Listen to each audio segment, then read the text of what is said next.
Oi pessoal, bem-vindos à aula número 26 de História Geral e hoje vamos falar sobre imperialismo.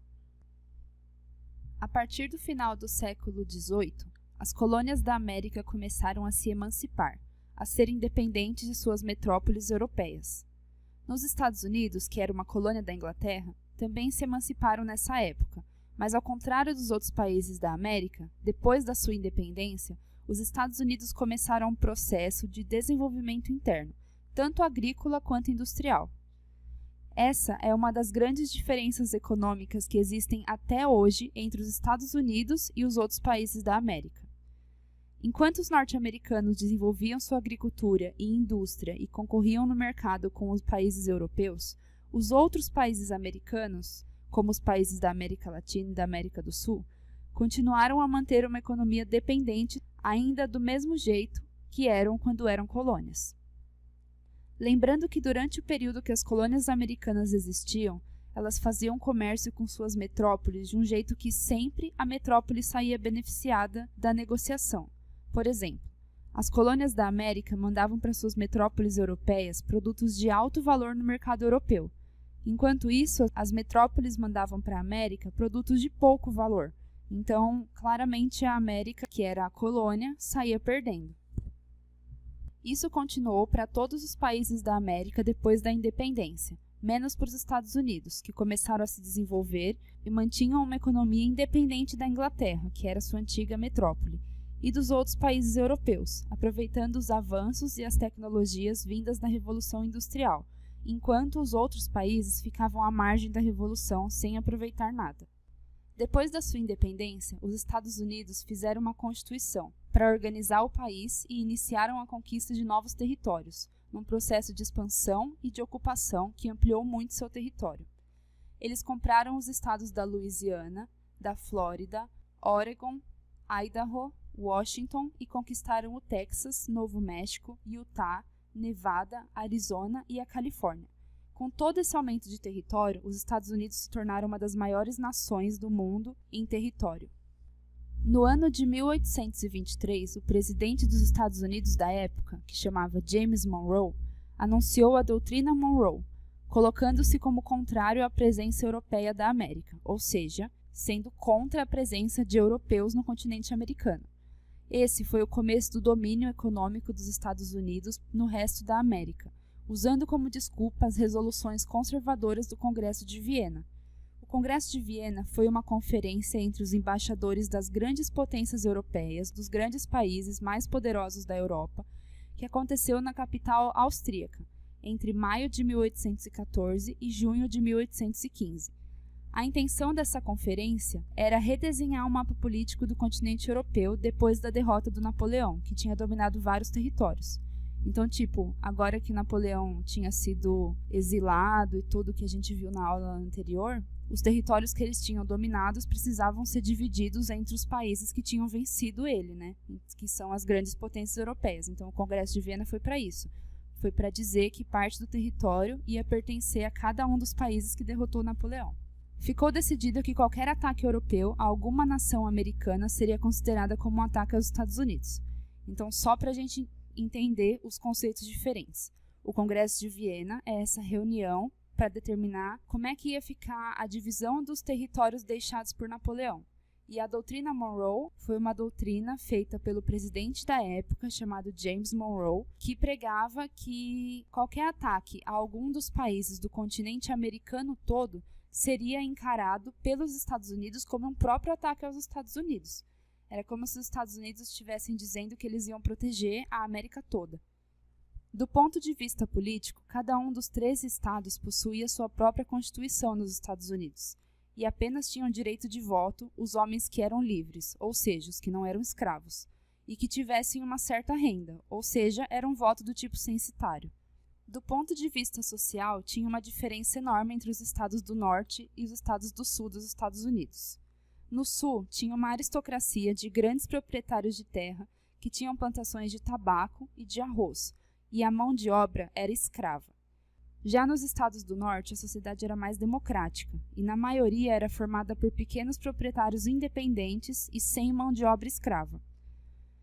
Durante o período da Primeira Guerra Mundial, muitas pessoas haviam enriquecido com contrabandos e especulações. Depois da guerra, todos esses recursos acabaram e o país entra numa situação econômica ruim. Não tinha muito entendimento entre os estados sobre questões de comércio interno e externo. Tinham muitas rebeliões de soldados, muitas ameaças e dificuldades com a política externa. Um dos grandes problemas dos Estados Unidos era a ausência de uma autoridade que centralizasse os estados do Sul e os estados do Norte, que pudesse coordenar e decidir tudo. No ano de 1787, foi reunida uma convenção chamada Convenção da Filadélfia, que promulgou a Constituição e submeteu para aprovação de cada estado. Essa Constituição passa a entrar em vigor no ano de 1789 e permanece a mesma até os dias de hoje. A Constituição organizou várias coisas, como, por exemplo, ficava entendido agora que cabe às autoridades federais o poder exclusivo de declarar guerra, ou seja, só as autoridades do país podiam declarar guerra, e negociar tratados e dispor de forças armadas, emitir moedas, fazer empréstimos e regulamentar o comércio com o exterior e entre os estados da União, além do direito de cobrar impostos. Fora da Constituição, os estados eram soberanos, ou seja, tudo o que acontecesse que não tivesse previsto na Constituição, que não fosse nenhum desses pontos que eu falei, de declarar guerra, negociar tratados, tudo isso que eu disse, podia ser decidido livremente e individualmente por cada estado. Então era como se a Convenção da Filadélfia propusesse regras em comum que todos os estados deviam seguir, e qualquer uma das coisas que não tivesse escrita na Convenção, cada estado podia decidir individualmente, inclusive um diferente do outro, mesmo estando todos fazendo parte dos Estados Unidos. Eu trouxe uma questão aqui que eu não introduzi a parte da Guerra de Secessão nessa aula ainda, mas é o próximo assunto que eu vou falar e a resposta dessa questão abrange o que eu estava falando no slide anterior. Então vamos lá.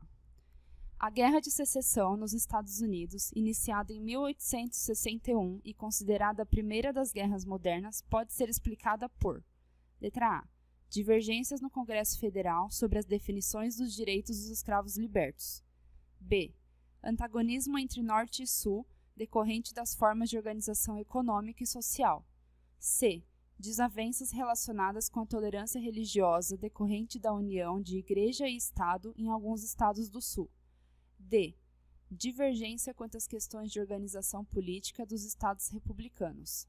E letra E. Conflitos históricos gerados pela maneira de tratar a população indígena do Oeste.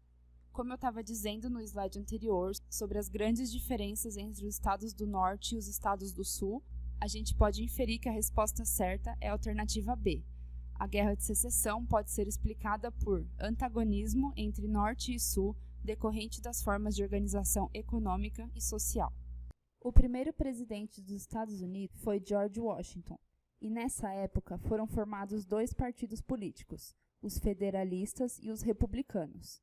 Os federalistas queriam uma Constituição que fortalecesse o governo federal e diminuísse a autonomia dos estados, e eram apoiados por donos de indústrias e grandes comerciantes dos estados do norte. Os republicanos queriam uma interpretação mais estrita da Constituição, e depois passaram a ser chamados de democratas, ou seja, os republicanos queriam que as coisas que estavam escritas na Constituição fossem respeitadas mais ao pé da letra, e com o tempo eles passaram a ser chamados de democratas.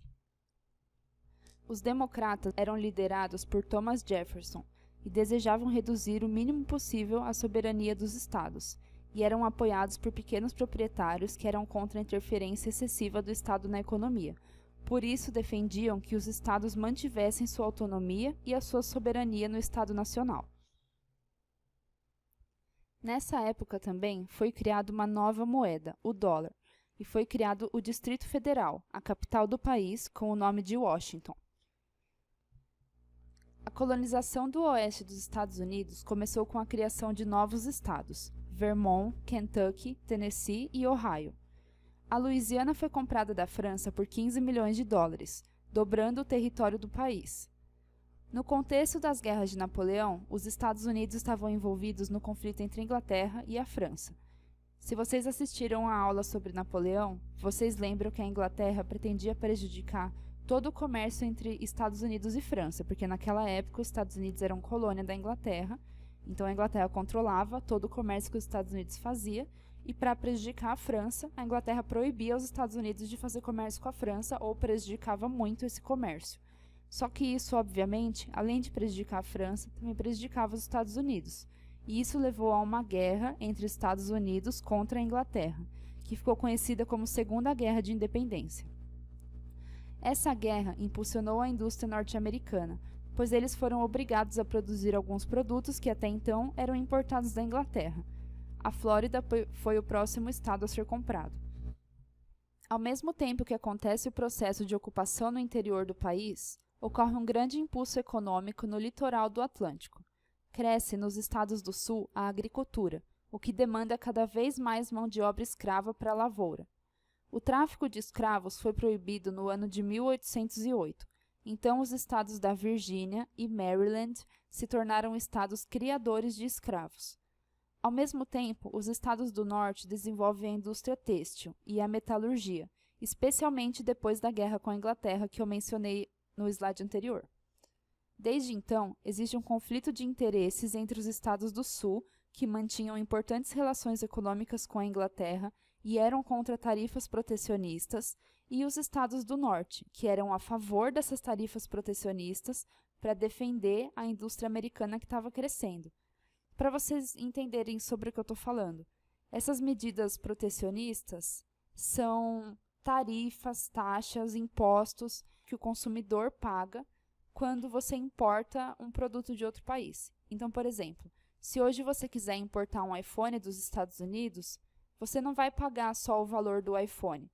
Tipo, se o iPhone que você quiser custar $1.000 e o dólar tiver a R$3, ele vai custar R$3.000. Só que se você mandar importar um iPhone para cá, você não vai gastar só R$3.000, porque o governo brasileiro impõe várias barreiras protecionistas para que a gente não compre os produtos de fora. Vai ser mais barato comprar o iPhone aqui no Brasil, apesar de o iPhone ser um exemplo meio ruim, porque ele está bem caro no Brasil, mas seria mais barato comprar aqui do que mandar importar. Esse é o caso dos Estados Unidos. Os estados do sul, eles mantinham comércio com a Inglaterra, então para eles não era legal se o governo impusesse tarifas protecionistas e deixasse os produtos da Inglaterra mais caros para as pessoas dos Estados Unidos. Mas os estados do norte, eles eram a favor dessas tarifas protecionistas, porque a indústria norte-americana estava crescendo.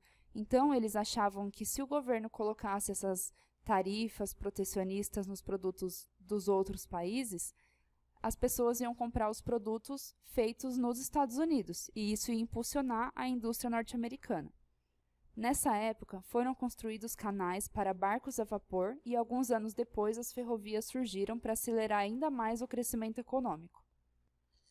Nas 2 primeiras décadas do século XIX, foi quando ocorreram os movimentos de emancipação de outras colônias e suas metrópoles.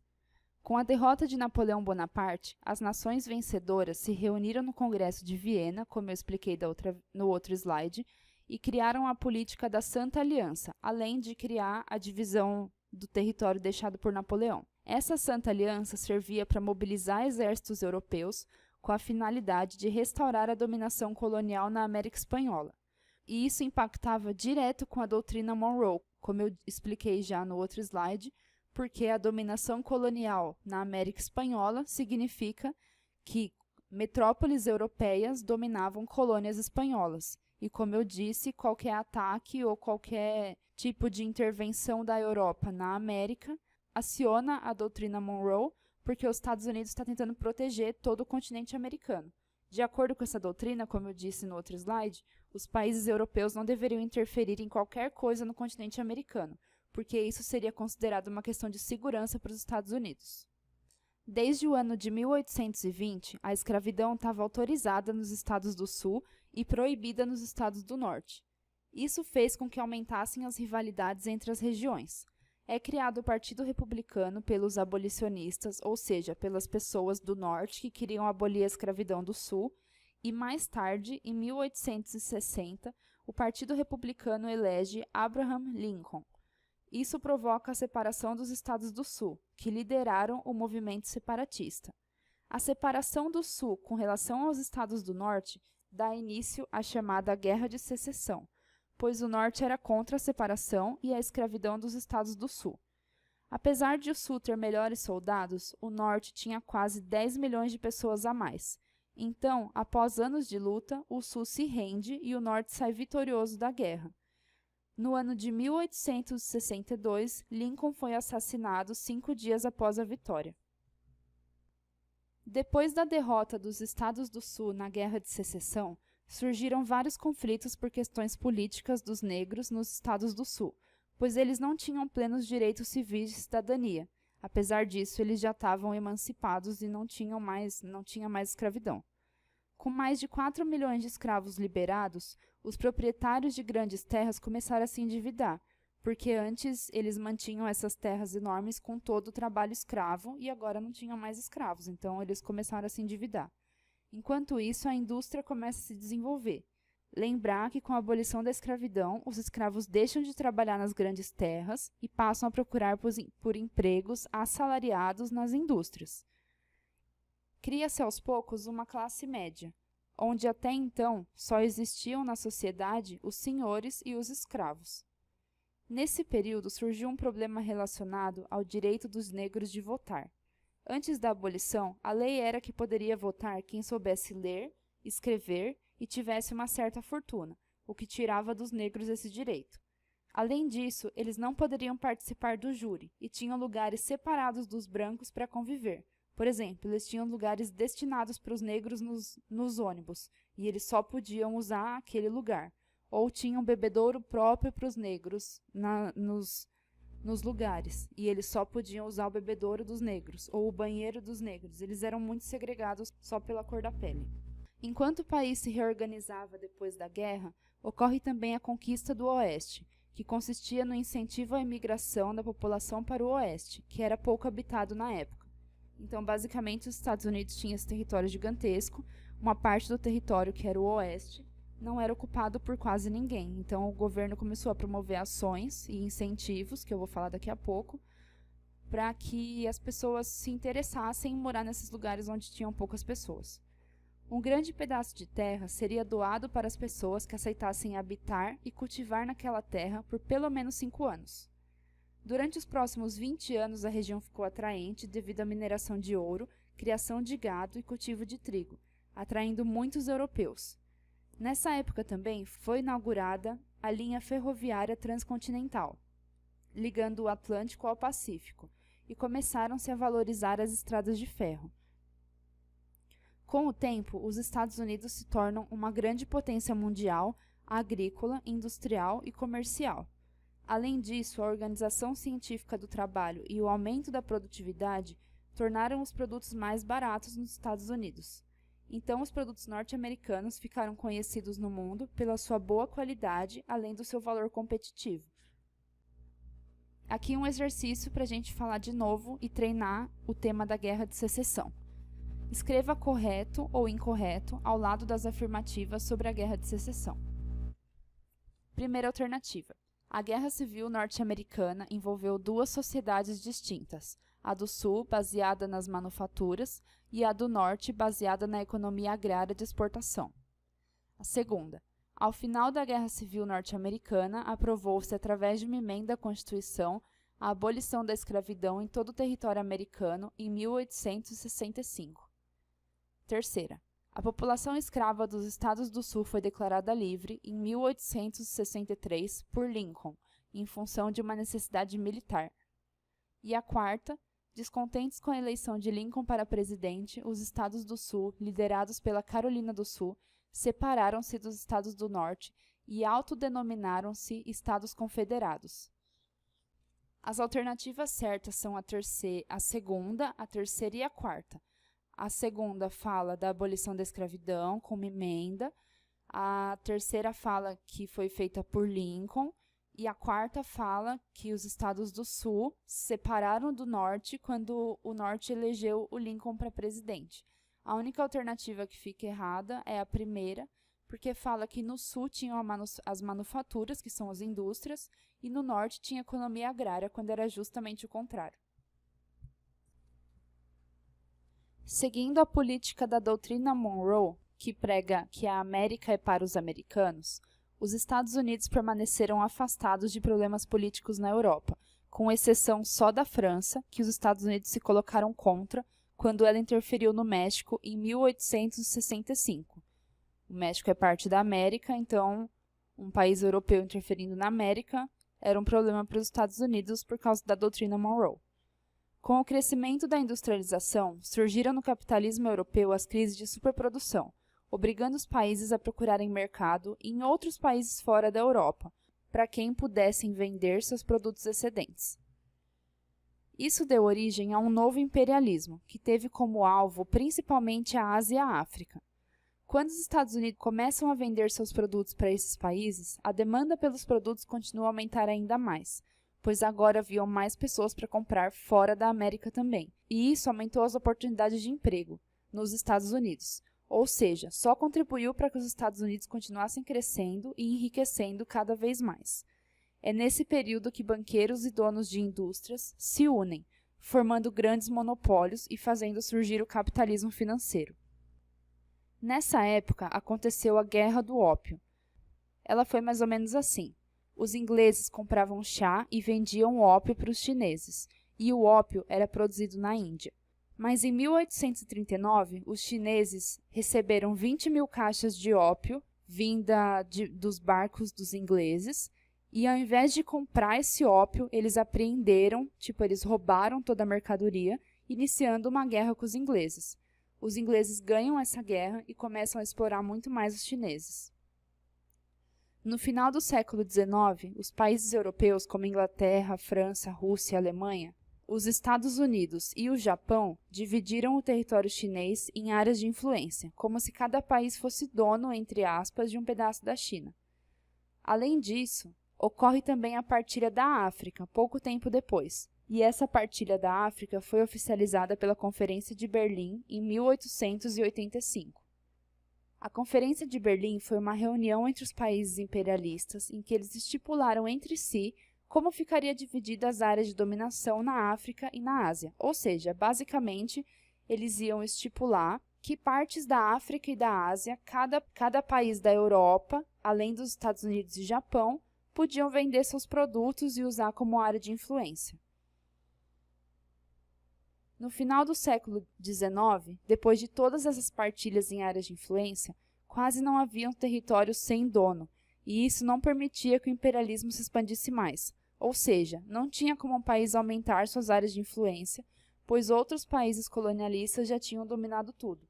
Isso é uma das causas para a Primeira Guerra Mundial, como nós vamos ver na aula a seguir. Então, basicamente, os países mais ricos, que incluíam Europa, Estados Unidos e Japão, dividiam as áreas dos países mais pobres, meio que combinando onde cada um podia vender seus produtos e usar como área de dominação. E quando eles dividiram todos os territórios, além deles mesmos, não tinha mais para onde expandir, porque cada pedacinho da África e da Ásia já tinha um dono, entre aspas, que era da Europa, Estados Unidos ou Japão. Então, isso fez com que o imperialismo não conseguisse crescer, não conseguisse se expandir. As áreas de dominação, as áreas de influência não podiam mais ser expandidas, porque tudo já estava dominado por alguém. Então, começa a ficar muito apertado e começam a rolar climas de tensão e briga, e isso é uma das causas para a Primeira Guerra Mundial. Mas a gente vai ver isso melhor na próxima aula. E aqui o último exercício da aula, para a gente treinar o que foi falado até agora. A partilha do mundo resultou do interesse das potências capitalistas europeias em a.